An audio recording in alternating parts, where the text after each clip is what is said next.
मित्रम सदैव लक्ष्मीठरम चिंतयामी। आज या ठिकाणी कार्तिकी वारी निमित्त आपल्या या वैकुंठ भूमीमध्ये म्हणजे पंढरपूरमध्ये माननीय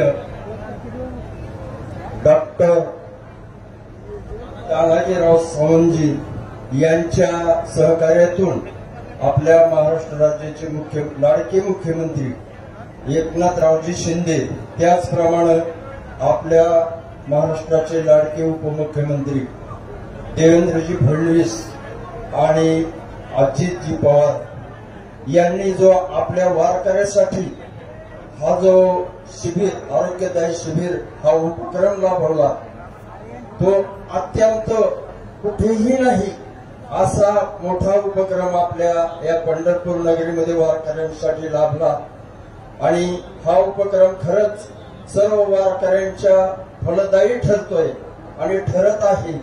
त्याबद्दल मी या सर्व असणाऱ्या या मंडळाचं आधी करून सर्व डॉक्टर हे सर्व जे मंडळ आहे यांचं मी पुनश्च असं अधिक आभार मानतो आणि थांबतो। जय ज्ञानोबा।